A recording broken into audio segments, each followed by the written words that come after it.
की कोणत्याही गरिबाला 5 लाखापर्यंत आरोग्याच्या सुविधा मिळतात, आपलं सरकार त्याच्यात अजून 5 लाख देतंय. देवेंद्रजींचं जर सांगायला गेलं तर फक्त नावात देव नाहीये, तर माणूसच देव माणूस आहे. आणि त्याच्यामुळे गोरगरिबांचं कल्याण करणं हे आयुष्याचं ध्येय समजून प्रत्येकापर्यंत कनेक्ट होत आहे. आदरणीय गिरीश भाऊ इथं बसलेत. हजारो रुग्णांचं आरोग्याची सेवा ते करतात.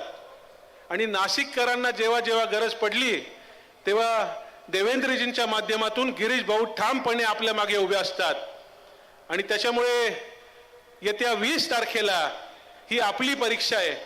कारण समोरचे जर उमेदवार बघितले तर आज पैशाचा वापर होतोय. आज बाहेरून गुंड आणून नाशिकमध्ये करांवर हल्ले होत आहेत. आणि हे जर निवडून आले तर आपल्या आया बहिणींना रस्त्यावर फिरणं मुश्किल होईल, लक्षात ठेवा. कारण माझ्या समोरचा उमेदवार मी जेव्हा त्यांच्या प्रभागात फिरलो तेव्हा मला तिथल्या महिला भगिनींनी सांगितलं की भाऊ, मागच्या वेळेस आम्ही यांना नगरसेवक म्हणून निवडून देऊन चूक केली. म्हटलं का रे, का बरं, काय झालं? त्यांनी सांगितलं आम्ही नगरसेवक म्हणून निवडून दिलं आणि नगरसेवक झाल्यावर या व्यक्तींनी जिथं प्रचार कार्यालय होतं तिथंच वाईन शॉप टाकलं आणि तिथंच दारूचा धंदा चालू केला. आज नेत्यांना बघतात, तरुण पिढी नेत्यांचं अनुकरण करते, काय मेसेज जातो समाजात. आणि त्याच्यामुळे आज सीमाताईंकडे असेल, फरंदेताईंकडे, आमच्या इथे असेल, हे गुंडगिरीची भाषा करतात, पैशाचा वापर करतात, लोकशाही धोक्यात आणता हे आणि संविधान वाचणं म्हणणारे हेच. त्याच्यामुळे आदरणीय मोदीजी एकमेव पंतप्रधान आहे ज्यांनी संविधानाचं दर्शन घेऊन मग संसदेत एंट्री केली. आणि त्याच्यामुळे येत्या 20 तारखेला महाराष्ट्राच्या कल्याणासाठी, आपल्या सगळ्यांना एक सुदृढ समाज बनवण्यासाठी आणि माझ्या माता भगिनींच्या सुरक्षिततेसाठी कमळाच्या समोरील बटन दाबावं आणि आदरणीय देवेंद्रजींच्या सरकारला आशीर्वाद द्यावा ही मी नम्र विनंती करतो. मला बोलायची संधी दिली त्याबद्दल आभार मानतो. धन्यवाद. जय हिंद, जय महाराष्ट्र. धन्यवाद राहुल भाऊ. यानंतर नाशिक पश्चिम विधानसभेच्या विद्यमान आमदार सौ सीमाताई हिरे यांना मी विनंती करतो की त्यांनी 2 शब्द आपलं मार्गदर्शन करावे. भारत माता की वंदे. हिंदवी स्वराज्याचे संस्थापक छत्रपती शिवाजी महाराज ज्यांनी आपला घटना दिली ते डॉक्टर विश्वरत्न बाबासाहेब आंबेडकर, शिक्षणाची दारं खुली करून देणारे महात्मा ज्योतिबा फुले, क्रांतिज्योती सावित्रीबाई फुले यांच्या विचारांना मी नमन करते. आज या आपल्या प्रचार सभेसाठी आपल्यामध्ये उपस्थित झालेले आदरणीय सगळ्यांचे देवाभाऊ उपमुख्यमंत्री देवेंद्रजी फडणवीस यांचं नाशिक नगरीमध्ये स्वागत करते. त्यांच्यासोबत असलेले आमचे संकटमोचक माजी पालकमंत्री आदरणीय गिरीश भाऊ आणि व्यासपीठावरील सर्व महायुतीचे सन्माननीय सर्व पदाधिकारी बंधू आणि भगिनींनो, 20 तारखेला विधानसभेच्या निवडणुका होत आहे आणि या प्रचारासाठी आज इथे आपल्या सगळ्यांचे लाडके देवाभाऊ उपस्थित झालेले आहेत. आपण सगळ्यांनी महायुतीचे उमेदवार आहेत त्या सगळ्यांना मोठ्या मताधिक्याने निवडून द्यावं अशी सगळ्यांना मी विनंती करते. कारण गेल्या 10 वर्षात आपण बघितलं असेल की मोठं काम या शहरात असेल, या जिल्ह्यात असेल, आपल्या सर्व महायुतीच्या पदाधिकाऱ्यांनी, महायुतीच्या लोकप्रतिनिधींनी केलेलं आहे. आणि विशेष करून गेल्या 5 वर्षाचं जर बघितलं तर 2.5 वर्ष महाविकास आघाडीचं सरकार होतं आणि 2.5 वर्ष महायुतीचं सरकार होतं. या दोन्हीही सरकारमधला जर फरक बघितला तर महाविकास आघाडीचं सरकार हे स्थगिती सरकार होतं. ज्या वेळेला ते सत्तेत आले त्यावेळेला सगळ्या कामांना स्थगिती देण्याचं काम या सरकारने केलं. त्याची खूप उदाहरणं देता येईल. अटल सेतू असेल, समृद्धी मार्ग असेल, कोस्टल रोड असेल, अशा अनेक जे आपले मोठे प्रोजेक्ट होते त्यांना महाविकास आघाडीच्या सरकारने स्थगिती दिली. आणि पूर्णपणे म्हणजे साधं आम्ही गणपती बसवायचं आणि त्याची मिरवणूक काढायची तरी त्यालाही बंदी होती. आमच्या सगळ्या इथे भगिनी बसल्या आहेत. नवरात्र म्हटलं तर नवरात्रीची मिरवणूक ते सुद्धा सगळ्या याला बंदी, सगळ्याला परवानग्या आणि खूप मोठं नुकसान आपल्या महाराष्ट्राचं या महाविकास आघाडी सरकारने केलं. परंतु गेल्या 2.5 वर्षात ज्यावेळेला आपलं सरकार आलं, तुम्ही बघितलं असेल की धडाकेबाज निर्णय आपले मुख्यमंत्री आदरणीय एकनाथजी शिंदे, आदरणीय उपमुख्यमंत्री देवेंद्रजी फडणवीस आणि उपमुख्यमंत्री अजितदादा पवार या ट्रिपल इंजिनच्या सरकारने भरधाव अशी गाडी, भरधाव अशी ट्रेन, बुलेट ट्रेन आपल्या महाराष्ट्रात चालवली. आणि विशेष करून मी महिलांना सांगेल, आज इथे मोठ्या संख्येने माझ्या सगळ्या महिला भगिनी उपस्थित आहे की आपल्या सगळ्यांसाठी आपल्याला रक्षाबंधनची ओवाळणी दिली. 1500 रुपये जो आपल्या सन्मानाचा मुख्यमंत्री निधी, मुख्यमंत्री माझी लाडकी बहीण हा आपल्याला या योजनेतून प्रत्येक महिलेच्या खात्यात 1500 रुपयाचा निधी मिळाला. मुलींच्या शिक्षणासाठी आपल्याला उच्च शिक्षण मोफत केलं. 100% शिक्षण मोफत करून मुलींच्या शिक्षणाला आपल्याला या सरकारने चालना दिली. त्याचबरोबर अन्नपूर्णा योजनेच्या अंतर्गत वर्षाला आपल्याला सिलेंडर मोफत दिले, बसचा प्रवास मोफत दिला. अशा एक ना अनेक योजना आपल्या या सरकारने दिल्या. आणि त्यामुळे आम्ही ज्या ज्या वेळेला प्रचाराला देवेंद्रजी जात होतो, देवाभाऊ आम्ही जात होतो, त्यावेळेला खूप चांगला प्रतिसाद हा आम्हाला महिलांचा मिळाला. विशेष करून ज्या महिलांना आपल्या योजनेचा लाभ मिळाला आहे त्या महिला अतिशय आनंदी आणि समाधानी होत्या आणि त्यांनी खूप आनंदाने स्वागत केलं आणि त्यांनी खात्री दिलेली आहे की आम्ही सर्वजण आपल्या महायुतीच्या सरकारच्या मागे आहोत. आपल्या नाशिक पश्चिम मतदारसंघाबद्दल बोलायचं झालं तर आपल्या या मतदारसंघासाठी मोठ्या प्रमाणात निधी आपल्याला देवेंद्रजींनी दिलेला आहे. मग तो नगर विकास खात्यात नसेल, गिरीश भाऊंच्या पर्यटन निधीत नसेल, अशी मोठी कामं आपल्या मतदारसंघात या आपले मंत्री असल्यामुळे खरं तर मदत झाली. आणि आज तुम्ही बघत असाल ट्रक टर्मिनल असेल, उद्योग भवन असेल, पर्यटनाच्या अंतर्गत बालाजी मंदिर इथे भक्त निवास असेल, आपल्याला पूल बांधला नगर विकास खात्यातनं जो जलालपूर ते सोमेश्वर आहे, ITIच्या बिल्डिंगचं निर्माण असेल, पोलीस स्टेशन असेल जे आदरणीय देवेंद्रजींनी ज्याचं उद्घाटन केलं, त्याचबरोबर आपल्याकडे बस स्टँड असेल, अशा अनेक सुविधा मोठ्या प्रमाणात आपण आपल्या मतदारसंघात केल्या. आणि त्यामुळे त्या विकासाच्या कामाच्या जोरावर मी आपल्या सगळ्यांना विनंती करणार आहे की तुम्ही 20 तारखेला कमळ निशाणीचं 4 नंबरचं बटन दाबून मोठ्या मताधिक्याने विजयी करावं. आमच्या समोरचे जे उमेदवार आहेत, तुम्हाला सगळ्यांना कल्पना आहे की आपल्याला आपला मतदारसंघ हा भयमुक्त, गुंडगिरी मुक्त, दलाली मुक्त, भ्रष्टाचार मुक्त असा करायचा असेल तर तुम्हाला सगळे दोन्ही उमेदवार माहिती आहे. जे बिल्डिंग बांधायची म्हटली तरी प्रत्येक बिल्डिंगमध्ये त्यांना दलाली लागते. दुसरे उमेदवार असतील ते सुपारा देऊन गोळ्या घालतायत. आणि त्यामुळे असे उमेदवार जर आपण ठेवले तर पुढे आपल्या मतदारसंघात काय होईल याची कल्पनाच न केलेली बरी. तुम्ही बघितलं असेल परवाच्याच दिवशी आपल्या मतदारसंघात त्यांनी आपल्या कार्यकर्त्यांवर हल्ला केला आणि जीव घेणा हल्ला त्या 2 कार्यकर्त्यांवर झाला. म्हणजे आता मतदान करावं याकरता हे हल्ले व्हायला लागले.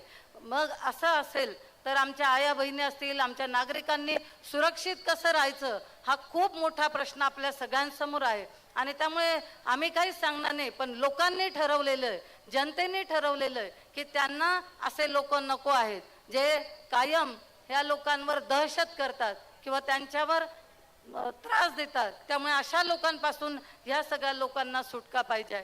गेल्या महिनाभरापासून जोमाने प्रचार हा आपल्या इथे सुरू आहे. आपले सर्व महायुतीचे पदाधिकारी असतील, सर्व सहकारी असतील, हे जोमाने प्रचारात उतरलेले आहेत. आमचे प्रकाशजी लोंढे यांनी विविध स्लममध्ये चांगल्या बैठका लावून मोठ्या प्रमाणात चांगल्या बैठका घेतल्या आणि खूप चांगलं पाठबळ हे त्यांनी गेल्या आठवड्यात सुद्धा आम्हाला दिलेलं आहे. त्यामुळे मी आपल्या सगळ्यांना पुन्हा एकदा विनंती करेल की आपल्याला या सगळ्या गोष्टींपासून मुक्तता पाहिजे असेल आणि आपल्या मतदारसंघाचा विकास करायचा असेल तर आपल्याला देवाभाऊंना, आदरणीय पंतप्रधान नरेंद्रजी मोदींना हात बळकट करायचे आहे, त्यांना साथ द्यायची आहे. त्यामुळे अशीच भक्कम साथ आपण सगळ्यांनी त्यांच्या पाठीशी ठेवा, नाहीतर आपल्या ज्या योजना आलेल्या आहेत त्या सगळ्या बंद होतील याची मला पूर्णपणे खात्री आहे. त्यामुळे आपल्या सगळ्या योजना सुरू ठेवायच्या आहे, आपल्या महाराष्ट्राचा विकास करायचा आहे, आपल्या नाशिक नाशिकमध्ये विकास करायचा आहे. याकरता तुम्ही सगळेजण आपल्या महायुतीच्या पाठीशी भक्कमपणे उभे राहा, एवढीच मी आपल्याला कळकळीची विनंती करते. आणि पुन्हा एकदा सगळ्यांचं इथे स्वागत करून मी माझ्या वाणीला विराम देते. जय श्रीराम. धन्यवाद सीमाताई. बोला सियावर रामचंद्र की, भारत माता की. यानंतर नाशिक मध्य विधानसभेच्या आमदार श्री देवयानी ताई फरांदे यांना विनंती करतो की थोडक्यात आपले मनोगत व्यक्त करावे. भारत माता की. आज आपल्या विधानसभेच्या निवडणुकीच्या प्रचाराच्या निमित्ताने आपल्या सर्वांचे लाडके देवाभाऊ ज्यांनी आमच्या सर्व महिलांसाठी लाडकी बहीण योजना आणली, ते ह्या राज्याचे लाडके उपमुख्यमंत्री, आमचे भाग्य विधाते आणि महाराष्ट्राच्या विकासाचं विजन असलेले, रात्रंदिवस महाराष्ट्राच्या विकासासाठी झटत असणारे राज्याचे उपमुख्यमंत्री आदरणीय देवेंद्रजी फडणवीस, ज्यांनी गेली मागची 5 वर्ष नाशिक जिल्ह्याचं पालकमंत्री पद स्वीकारलं. आणि खऱ्या अर्थाने पालकमंत्री कसा असावा तर ते गिरीश महाजन साहेबांसारखा असावे, कारण त्यांच्या कालावधीमध्ये आमच्याकडे भरणारा दर 12 वर्षांनी भरणारा सिंहस्थ कुंभमेळा, ज्याचं उत्तम नियोजन ज्यांनी केलं, वेळेप्रसंगी गोदावरीमध्ये उडी मारली, गर्दीच्या नियोजनामध्ये रस्त्यावर उतरून जायचे आणि अतिशय चांगलं काम करून घेतलं, ज्याची चर्चा जागतिक स्तरावरती देखील झाली, ते आपल्या सर्वांचे लाडके मंत्री, ग्रामविकास मंत्री आदरणीय गिरीश महाजन साहेब. व्यासपीठावरती उपस्थित सर्व सन्माननीय ज्यांनी आज मला पाठिंबा दिला आणि निवडणुकीमधून माघार घेतली, ते माझे बंधू गजूभाऊ घोडके, दुसरे माझे बंधू राष्ट्रवादी काँग्रेसचे अध्यक्ष, ज्यांनी निवडणुकीमध्ये त्यांनी 4-5 महिने 6 महिने ह्या मतदारसंघामध्ये झंझावात उभा केला, परंतु वरिष्ठांच्या आदेशानुसार त्यांनी माघार घेतली, ते माझे भाऊ रंजन ठाकरे, सर्व मान्यवर आणि समोर बसलेल्या माझ्या सगळ्या लाडक्या बहिणी आणि नाशिककर बंधू आणि भगिनो आणि पत्रकार बांधवांनो, गेल्या 10 वर्षापासून ह्या मतदारसंघामध्ये काम करत असताना विकासाची गंगा मी ह्या ठिकाणी आणू शकले. माझे विरोधक देखील खासगी म्हणतात की ह्याच त्यांच्या मतदारसंघामध्ये एवढ्या मोठ्या प्रमाणामध्ये निधी कसा येतो.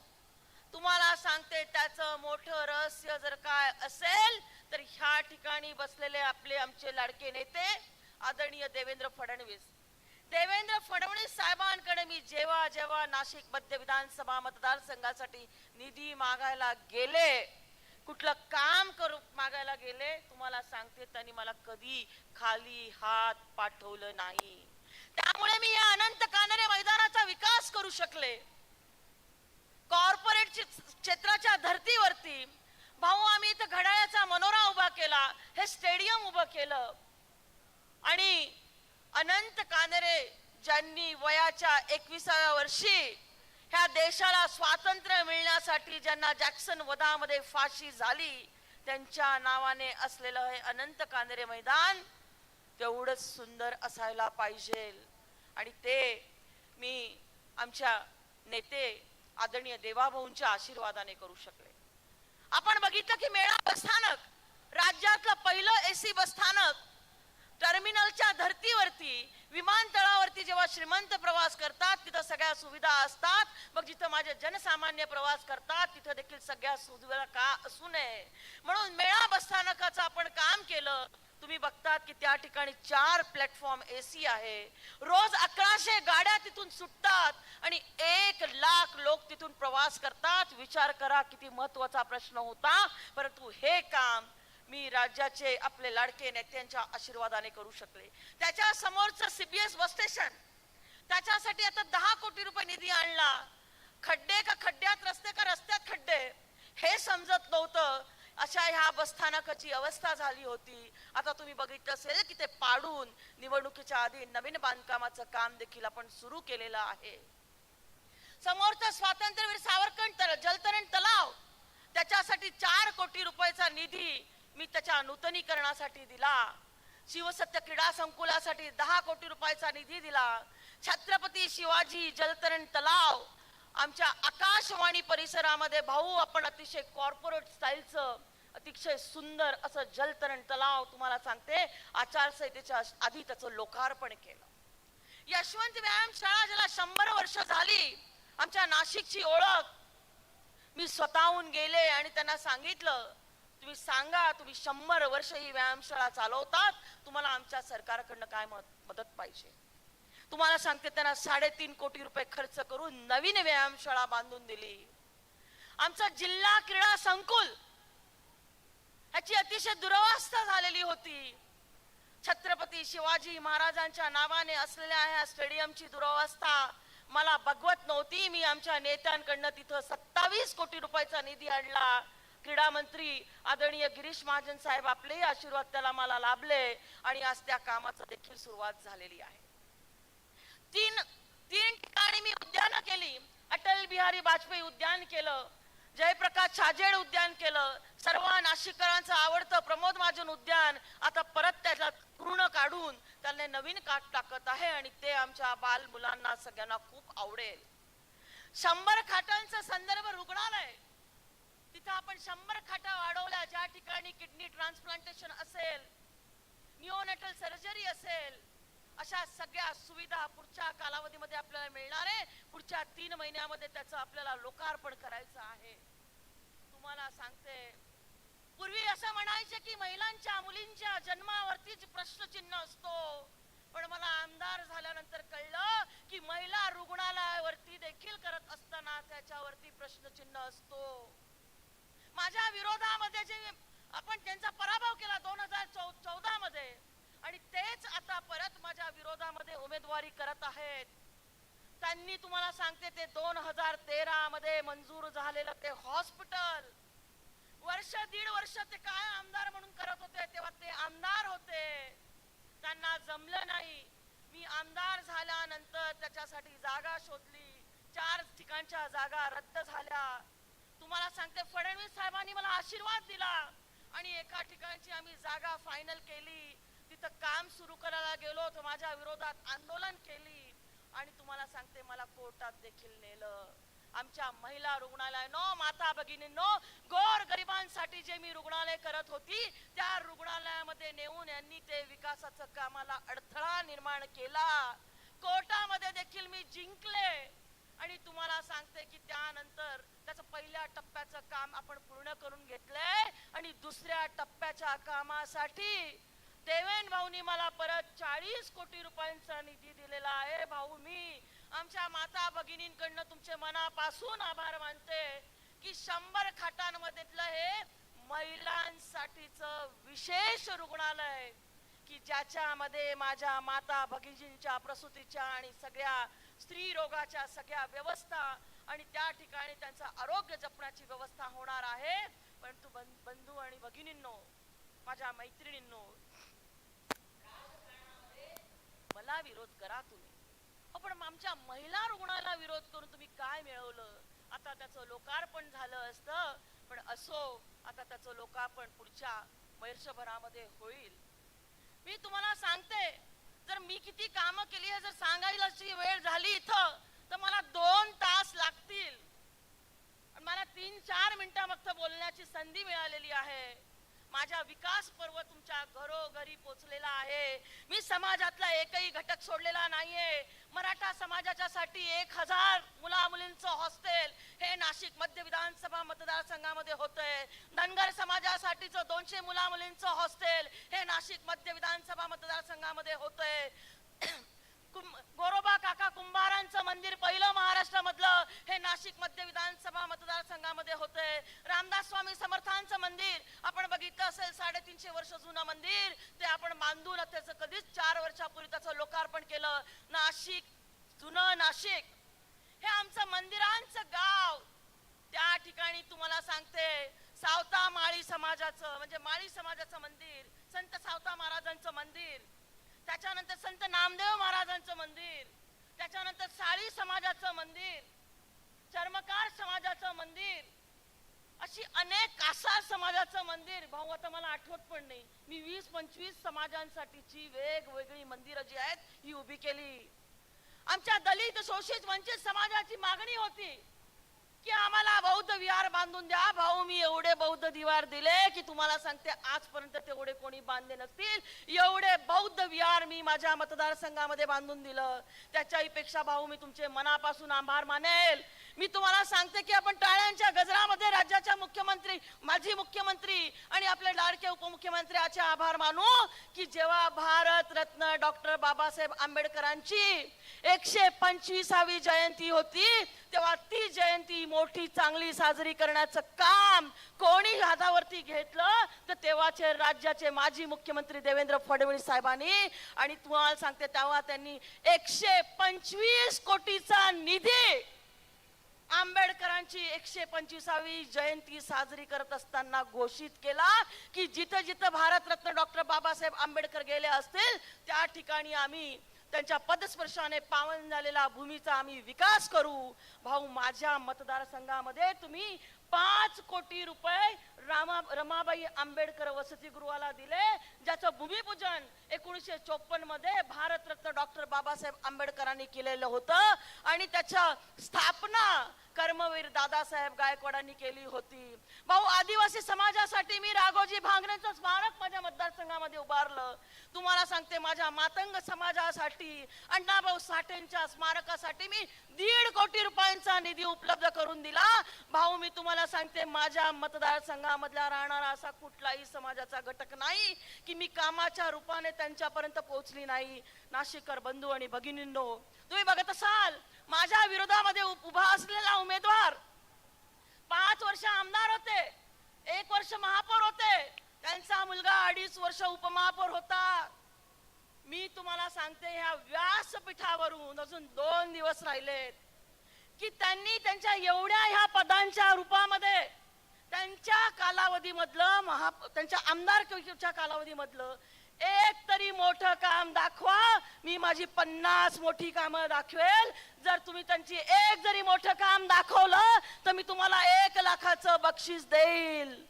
तुम्हाला सांगते मी प्रत्येक विधानसभेमध्ये अधिवेशनामध्ये किमान 4 ते 5 वेळा बोलते, लढत असते. त्यांचं 5 वर्षामधलं तुम्ही मला एक भाषण दाखवा, मी तुम्हाला 1,51,000 देईल. आणि तुम्हाला शेवटी सांगते की ही प्राध्यापिका अभ्यास करून तुमच्यासाठी झटत असते.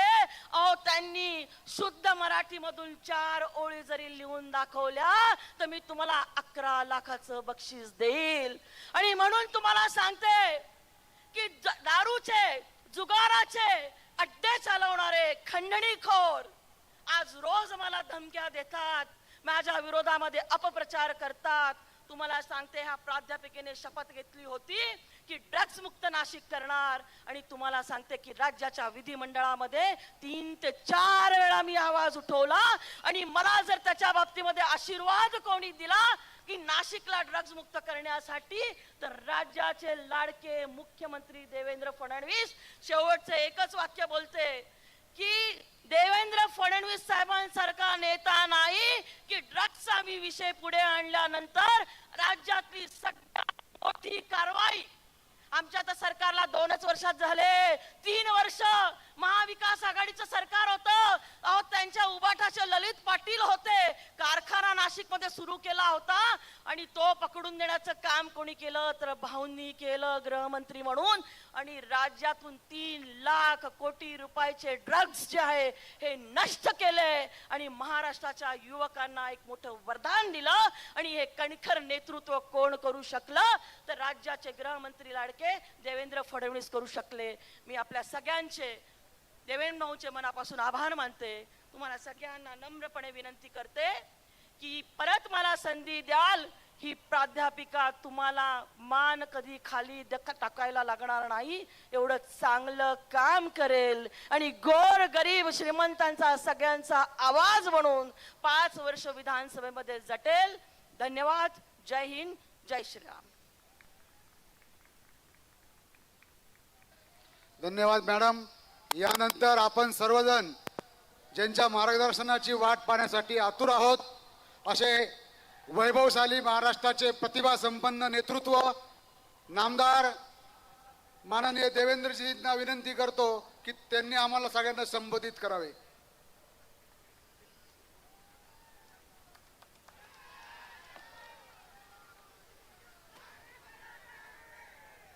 भारत माता की, भारत माता की, छत्रपती शिवाजी महाराज की, धर्मवीर छत्रपती संभाजी महाराज की, जय भवानी, जय भवानी, जय जय जय जय जय भवानी, जय जय जय जय जय शिवाजी. हिंदवी स्वराज्याचे सरसंस्थापक छत्रपती शिवरायांना मानाचा मुजरा करतो. भारतीय राज्यघटनेचे शिल्पकार भारतरत्न डॉक्टर बाबासाहेब आंबेडकर यांना मानवंदना अर्पित करतो. खऱ्या अर्थानं या समाजामध्ये ज्यांनी स्त्री शिक्षणाची मुहूर्तमेढ केली ते महात्मा ज्योतिबा फुले आणि क्रांती ज्योती सावित्रीबाई फुले यांच्या चरणी देखील नतमस्तक होतो. त्याचबरोबर ज्यांनी लोकांमध्ये अंगार फुलवला असे लोकशाहीर अण्णाभाऊ साठे यांना देखील नमन करतो. आज ज्यांची पुण्यतिथी आहे, खऱ्या अर्थानं ज्यांनी आम्हाला हिंदू असण्याचा गर्व शिकवला ते आमच्या सर्वांचे लाडके हिंदू हृदय सम्राट शिवसेना प्रमुख बाळासाहेब ठाकरे यांनाही पुण्यतिथीच्या निमित्ताने नमन करतो. मंचावर उपस्थित या नाशिकचं ज्यांच्यावर प्रेम आहे ते मंत्रिमंडळातले आमचे सहकारी गिरीश भाऊ महाजनजी, आपल्या नाशिक मध्यच्या लोकप्रिय उमेदवार आणि ज्यांचं ओघावतं वक्तव्य आत्ताच आपण ऐकलं त्या देवयानीताई फरांदे. नाशिकमध्ये आम्ही 2 लाडक्या बहिणी दिलेल्या आहेत, त्यामुळे नाशिकच्या दुसऱ्या आमच्या तडफदार आमदार सीमाताई हिरे आणि नाशिक पूर्वचे आमचे पहलवान तडफदार आमदार राहुल ढिकलेजी, सरोजताई अहिरे, बाळासाहेब सानप, रवीजी अनासपुरे, गुजरातचे आमदार माझे परममित्र अमित ठाकर, प्रशांत जाधव, पूनमबाई मकवाना, लक्ष्मण सावजी, आशिष नाहर, विजय साने, श्याम बडोदे, आमचे महानुभाव पंथाचे आदरणीय महंत चिरडे बाबा, सतीश नाना कुलकर्णी, दीपक इंगळे, प्रकाश लोंढे, पवन भगुरकर, रंजन ठाकरे, गिरीश पालवे, प्रकाश नन्नावरे, सुरेश पाटील, अनिल जाधव, गणेश उजवणे, अमृताताई पवार, आमचे प्रवक्ते अजित चव्हाण, प्रदीपजी पेशकर, मंचावरील सर्व मान्यवर. कोणाचं नाव सुटलं असेल तर नाव लिहून देणाऱ्याची चूक आहे, माझी चूक नाही आहे, तथापि मी क्षमा मागतो. आणि या ठिकाणी मोठ्या संख्येनं उपस्थित असलेल्या माझ्या तमाम लाडक्या बहिणींनो आणि तितक्याच लाडक्या भावांनो, आज सर्वप्रथम प्रभू श्रीरामांच्या पावन स्पर्शाने पुनीत झालेल्या नाशिक नगरीला आणि नाशिकच्या जनतेला मी या ठिकाणी प्रणाम करतो, नमस्कार करतो आणि प्रभू श्रीरामांचा या ठिकाणी आशीर्वाद देखील घेतो. आपल्या सगळ्यांना कल्पना आहे या ठिकाणी खऱ्या अर्थानं आज आपण निवडणुकीच्या निमित्ताने एकत्रित आलो आहोत. पण मी आपल्याला आठवण करून देतो, 2014ला आमचं सरकार आलं त्यावेळी कुंभमेळ्याची तयारी सुरू होती. अनेक कामं बाकी होती. अतिशय थोडासा वेळ होता आणि त्याच्या आधीच्या सरकारने महानगरपालिकेला सांगितलं होतं, इतके पैसे आम्ही तेव्हाच देऊ जेव्हा तुम्ही त्याच्यामध्ये 800,000 कोटी रुपये टाकाल. महानगरपालिकेने सांगितलं आमच्याजवळ पैसे नाहीत. मी मुख्यमंत्री झालो, गिरीश भाऊ पालकमंत्री झाले. आम्ही एका झटक्यात निर्णय केला, महापालिकेला पैसे द्यायची आवश्यकता नाही, सगळे पैसे राज्य सरकार देईल. 2,5-3 हजार कोटी रुपये आपण त्या काळामध्ये दिले आणि या नाशिकचा चेहरा हा पूर्णपणे बदलण्याचं काम या कुंभमेळ्याच्या निमित्ताने त्या ठिकाणी आपण केलं. आता पुन्हा कुंभमेळा येतोय. या कुंभमेळ्या करता नाशिककरांना मी आश्वस्त करू इच्छितो, कुंभमेळा देशातला उत्तम झाला पाहिजे. संपूर्ण देशातले साधू संत भाविक करोडो लोक या ठिकाणी येतात. म्हणून जेवढा पैसा नाशिकला लागेल तो सगळा पैसा आपलं सरकार या ठिकाणी देईल आणि या नाशिकमध्ये कुंभमेळा करता सगळ्या सोयी आपण तयार करू. आज खरं म्हणजे आपण पाहू शकतो इतक्या मोठ्या प्रमाणात या नाशिकमध्ये मागच्या काळात आपण काम केलं. मध्यंतरीच्या काळामध्ये 2.5 वर्ष या ठिकाणी महाविकास आघाडीचं सरकार होतं. माझा सवाल आहे, एक काम महाविकास आघाडीचं या नाशिक शहराकरता केलेलं आपण दाखवून द्या. शून्य काम आहे, शून्य. होणारी कामं देखील त्या काळामध्ये स्थगित करण्याचं काम हे महाविकास आघाडीने केलं होतं.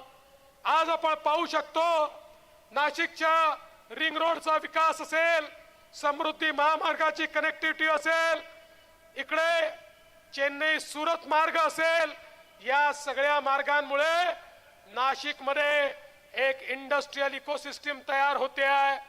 मागच्या 2.5 वर्षामध्ये या ठिकाणी 2,500 कोटी रुपयाचं महिंद्राचं एक्सपान्शन आपण आणलं. 5,000 कोटीची रिलायन्स लाईफ सायन्सेसची एक गुंतवणूक आपण या ठिकाणी आणली आणि आता येत्या काळामध्ये मोदीजींच्या आशीर्वादाने एक IT पार्क देखील या नाशिकमध्ये आम्ही आणणार आहोत. त्याकरता सगळ्या प्रकारची तयारी आम्ही केलेली आहे. नाशिकमध्ये मोठ्या प्रमाणात या ठिकाणी ITचं काम आता का होऊ शकेल? IT पार्क करायचा असेल तर कनेक्टिव्हिटी लागते. नाशिकमध्ये एअरपोर्टच सुरू नसायचं.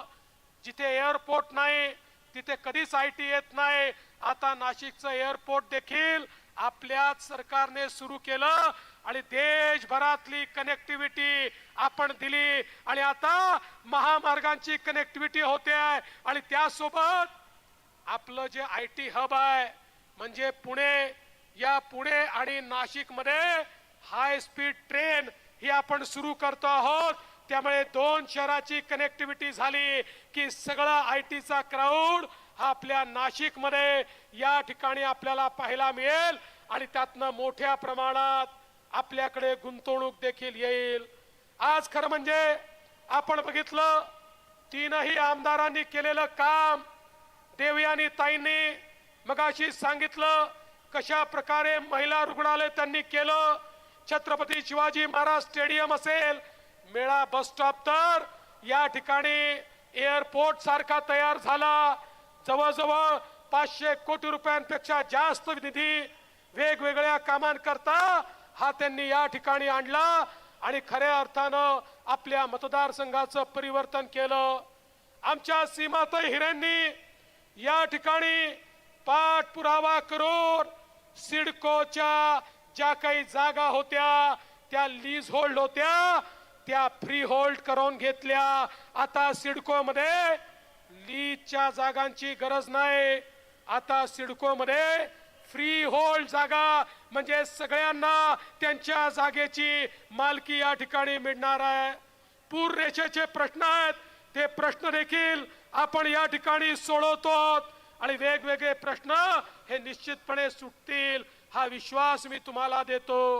आमचे राहुल ढिकले या ठिकाणी आहेत. खरं म्हणजे मला समजतच नाही, आज रविवार आहे की राहुल वार आहे, म्हणजे राहुल गांधीचा नाही. मी डॉक्टर राहुल अहेरची सभा करून आलो, आता इथे पुन्हा राहुल करता सभा करतोय आणि मग इचलकरंजीच्या राहुल करता सभा करायला चाललो आहे. पण मी सांगतो, आमचे जेवढे राहुल आहेत ते निवडून येणार आहेत, इतरांचे राहुल जे आहेत ते घरी बसणार आहेत. आणि आमच्या राहुल अहेरांनी एक भव्य श्रीरामांची मूर्ती तयार केली. अरे या ठिकाणी नाशिक मध्ये प्रभू श्रीरामांची मूर्ती पाहण्याकरताच गर्दी होते आणि त्यासोबत पाठपुरावा करून वेगवेगळ्या गोष्टी, मग मेडिकल कॉलेज असेल किंवा या ठिकाणी वेगवेगळ्या प्रकारचे उडान पूल असतील, 2 महत्वाचे उडान पूल हे देखील या ठिकाणी मंजूर करण्याचं काम हे आमच्या राहुल दादांच्या माध्यमातून झालेलं आहे. बंधू भगिनींनो, तुम्हाला काम करणारे आमदार या ठिकाणी मिळाले आहेत. माझा तुम्हाला सवाल आहे, तुम्हाला काम करणारे लोक हवे आहेत, ती दंगा घालणारे लोक हवे आहेत? तुम्हाला काम करणारे लोक हवे आहेत की अंडरवर्ल्ड सोबत पार्टनरशिप करणारे लोक हवे आहेत? तुम्हाला काम करणारे लोक हवे आहेत की ड्रग माफियाला संरक्षण देणारे लोक हवे आहेत? तुम्हाला काम करणारे लोक हवे आहेत की दाऊदच्या सोबत डान्स करणारे लोक हवे आहेत? हा सवाल माझा तुम्हाला आहे. आणि मग काम करणारे लोक हवे असतील तर भारतीय जनता पार्टी ही काम करणारा पक्ष आहे. महायुती ही परिवर्तन करणारी युती आहे. आमच्या तिन्ही आमदारांनी या ठिकाणी काम केलेलं आहे आणि आपल्या महायुतीने देखील केलेलं काम हे आपण सगळ्यांनी बघितलेलं आहे. आज आपण पाहतोय महाराष्ट्रातल्या दीन दलित, गोर गरीब, आदिवासी, शेतकरी, शेतमजूर, महिला, अल्पसंख्याक, ओबीसी, मराठा, धनगर, एकही समाज असा नाही ज्या समाजाकरता आपण काम केलं नाही. आपण दलित समाजाकरता बार्टी तयार केली, तर मातंग समाजाकरता आरटी तयार केली. आज आपण अमृत तयार केलं, तर तिकडे महाज्योती तयार केली. इकडे अण्णासाहेब पाटील आर्थिक विकास महामंडळ तयार केलं. समाजातल्या प्रत्येक स्तरातल्या ज्या लोकांकरता आपण केलेलं काम हे पथदर्शी आहे. या महाराष्ट्रामध्ये आमच्या ओबीसी समाजाकरता या सरकारने 48 GR काढले आणि ओबीसीचे या ठिकाणी 52 हॉस्टेल सुरू केले. आमच्या मराठा समाजाचं हॉस्टेल सगळ्यात मोठं या नाशिक मध्ये आपण सुरू केलं. आमच्या धनगर समाजाचं हॉस्टेल आपण या ठिकाणी सुरू केलं. आमच्या आमदारांनी केलेलं काम आणि आपल्या सरकारने केलेलं काम हे आपल्या सगळ्यांच्या समोर आहे. पण बंधू भगिनींनो, आज आपल्याला कल्पना आहे, आपल्या देशाचे प्रधानमंत्री माननीय मोदीजींनी आपल्याला एक मंत्र दिला. काय मंत्र दिला? मोदीजींनी मंत्र दिला की आपल्याला जर भारताला खऱ्या अर्थानं विकसित भारत करायचं असेल तर या भारतामध्ये राहणारी 50% लोकसंख्या म्हणजे आमच्या माता भगिनी, आमच्या महिला यांना जोपर्यंत सामाजिक आर्थिक परिवर्तनाचा केंद्रबिंदू आपण बनवत नाही तोपर्यंत भारतामध्ये परिवर्तन होऊ शकत नाही, विकसित भारत होऊ शकत नाही. आणि म्हणून मोदीजींनी बेटी बचाओ बेटी पढाओ पासनं लखपती दीदी पर्यंत या ठिकाणी 14 कार्यक्रम आखले. आणि आपल्या महाराष्ट्राच्या सरकारने देखील आपल्याला माहिती आहे या ठिकाणी लेक लाडकी सारखी योजना आणली, ज्या योजनेच्या अंतर्गत घरी मुलगी जन्माला आली, मुलगी जन्माला आल्याबरोबर 5,000 रुपये, ती पहिल्या वर्गात गेली की 5,000 रुपये, ती चौथ्या वर्गात गेली की 7,000 रुपये, ती 11व्या वर्गात गेली की 8,000 रुपये आणि ती 18 वर्षाची झाली की 75,000 रुपये असे 1,00,000 रुपये आपण त्या घराला या ठिकाणी देतो. आणि एवढंच नाही, आपण दुसरी योजना आणली. आज उच्च शिक्षणाचा खर्च वाढलेला आहे. आज 2 लाख 4 लाख 5 लाख फी भरावी लागते. आमच्या सामान्य मध्यमवर्गीयांच्या घरामध्ये, गरिबाच्या घरामध्ये एक मुलगा असेल, एक मुलगी असेल, आई बाप विचार करतात आम्ही एकाला शिकवू शकतो. मुलाला शिकवतात, मुलीला सांगतात बाई आम्ही एकाला शिकवू शकतो, तुझं तर लग्नच करायचं आहे, तू घरी बैस. ती किती हुशार असली तरी तिला शिकवू शकत नाहीत. पण आम्ही आता आई बापाला सांगितलं काळजी करू नका, मुलीला शिकवायला तुमच्याकडे पैसे नसतील तर मुलीचे मामा मुंबईच्या मंत्रालयात बसले आहेत, ते मुलीच्या पैशाचा खर्च करतील. आणि आम्ही निर्णय केला मुलींना 2 लाख 4 लाख 5 लाख कितीही फी असली तरी मुलींचं शिक्षण हे पूर्णपणे मोफत करण्याचा निर्णय आपल्या सरकारने घेतला. आमच्या महिलांना एसटी मध्ये 50% कन्सेशन दिलं. आणि त्यासोबत मुख्यमंत्री माझी लाडकी बहीण योजना ही देखील आपण आणली. बहिणींना महिलाला 1,500 रुपये त्यांच्या खात्यामध्ये आपण देतो. माझ्या बहिणींना या ठिकाणी मला सांगायचं आहे, बहिणींनो, जसे आम्ही तुमचे सख्खे भाऊ आहोत तसे तुमचे काही सावत्र भाऊ देखील मार्केटमध्ये फिरतायत. हे सावत्र भाऊ उबाठावाले, राष्ट्रवादीवाले, तुतारीवाले, पंजेवाले, हे सगळे सावत्र भाऊ तुमच्या योजनेच्या विरुद्ध कोर्टामध्ये गेले. आणि कोर्टामध्ये जाऊन अधिकृत यांचे निवडणूक प्रमुख हे कोर्टात जातात आणि त्या ठिकाणी सांगतात लाडकी बहीण योजना म्हणजे पैशाचा चुराडा आहे, ही योजना बंद करून टाका. मी तुम्हाला सांगतो आम्ही त्या ठिकाणी होतो, आम्ही बाजू मांडली आणि कोर्टाने सांगितलं ही योजना बंद होणार नाही, ही योजना सुरूच राहील. भगिनींनो, आता आपण ठरवलंय पुन्हा सरकार आलं की 1,500 रुपये नाही 2,100 रुपये आपल्या लाडक्या बहिणींना या ठिकाणी आम्ही देणार आहोत. पण एकीकडे महिलांकरता आपण काम करतोय, समाजाकरता आपण काम करतोय, पण दुसरीकडे हे उबाठावाले, हे तुतारीवाले ध्रुवीकरण करतायत, वोट जिहाद म्हणतायत. मी तुम्हाला प्रश्न विचारतो, आपण लाडकी बहीण योजना आणली, कधी जातीचा धर्माचा भेद केला का? लाडक्या बहीण योजनेमध्ये आमच्या मुस्लिम बहिणींना आम्ही कधीतरी म्हटलं का आम्ही तुम्हाला देणार नाही, केवळ हिंदू बहिणींना देऊ? आम्ही हिंदू बहिणींनाही दिलं, मुस्लिम बहिणींनाही दिलं. हिंदू, मुस्लिम, शीख, ईसाई, बौद्ध, जैन कोणी असलं तरी देखील आम्ही त्यांना दिलं. पण दुर्दैवाने या ठिकाणी अशा प्रकारचे वक्तव्य चालले आहेत. हे लोक म्हणतात आता वोट जिहाद करा, वोट जिहाद करून यांना पाडा. या ठिकाणी एक नोमानी आहेत, या नोमानींनी 17 मागण्यांचं एक डेलिगेशन हे काँग्रेसला, तुतारीला, उबाठाला दिलं. मागण्या इतक्या खतरनाक आहे. एकच मागणी त्यातली सांगतो, ती मागणी अशी आहे की या महाराष्ट्रामध्ये 2012 ते 2024 जेवढ्या दंगली झाल्या त्या सगळ्या दंगलीमध्ये जेवढे मुसलमान आरोपी आहेत त्यांच्यावरचे खटले वापस घ्या, हिंदूंवरचे खटले तसेच ठेवा. आणि याकरता या उबाठावाल्यांनी, तुतारीवाल्यांनी आणि काँग्रेसवाल्यांनी त्यांना लेखी दिलाय, तुमच्या 17 मागण्या आम्हाला मान्य आहे. आणि हे लेखी घेऊन आता ते सज्जाद नोमानी काय म्हणतात बघा. आहे का रे व्हिडिओ? लाव जरा, लाव व्हिडिओ, लाव नाच.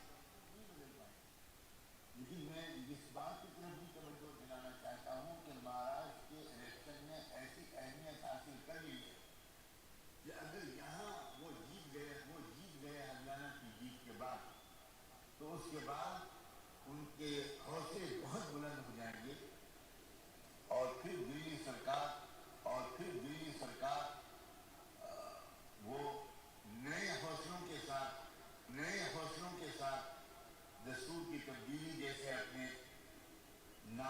इरादों की तकमील की तरफ आगे बढ़ेगी। और अगर महाराष्ट्र में उनको शिकस्त हो गई तो इत्तलात के मुताबिक दिल्ली सरकार भी बहुत दिन तक नहीं ठहर पाएगी। दिल्ली सरकार भी बहुत दिन तक नहीं ठहर पाएगी, बहुत दिन तक नहीं ठहर पाएगी। तो हमारा निशाना सिर्फ महाराष्ट्र सरकार नहीं है, बल्कि मरकजी हुकूमत है और मुल्क का मुस्तकबिल है। मरकजी हुकूमत है और मुल्क का मुस्तकबिल है। और मैंने कल एक यूट्यूब चैनल के इंटरव्यू में ये बात भी कही कि ये कैसा वोट जिहाद है, वोट जिहाद है, वोट जिहाद है, जिसके सिपह सालार हैं, सिपह शरद पवार, जिसके अजीम सिपाहियों में हैं उद्धव ठाकरे, राहुल गांधी, नानाजी पटोले। ये इंशाअल्लाह अगर आपके इलाके में कोई जालिम का साथ दे तो उसका बाइकाट कीजिए। मुझे मालूम है लोकसभा के इलेक्शन में आपके कुछ लोगों ने बीजेपी का साथ दिया था।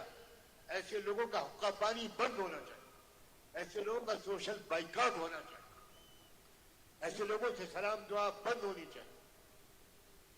मी तुम्हाला सवाल विचारतो, हे संविधानाची दुहाई देणारे यांना माझा प्रश्न आहे, या ठिकाणी वोट जिहाद करा आणि बीजेपीला मत देणाऱ्याला त्या ठिकाणी हुक्का पाणी बंद करा, त्याच्यावर सामाजिक बहिष्कार टाका। अशा प्रकारे वोट जिहाद करून जर काही लोक या ठिकाणी मत मागणार असतील, माझा तुम्हाला सवाल आहे, तुम्ही हे चालू देणार आहात का? अरे आता हे जर वोट जिहाद करत असतील तर आपल्याला मतांचं धर्मयुद्ध हे करावं लागेल। ही आता वेळ आलेली आहे, आज जागला नाहीत तुम्हाला जगू देणार नाही, आज वाचला नाही तर तुम्ही वाचू शकणार नाही। ही निवडणूक या 3 उमेदवाराची नाही आहे, तुमच्या अस्तित्वाची निवडणूक आहे। आणि म्हणून तुमचं अस्तित्व वाटवायचं असेल तर 20 तारखेला कमळाचं बटन दाबा आणि यांचे नापाक इरादे याच ठिकाणी दफन करून टाका, ही तुम्हाला विनंती करतो आणि माझं बोलणं संपवतो। धन्यवाद। जय हिंद, जय महाराष्ट्र।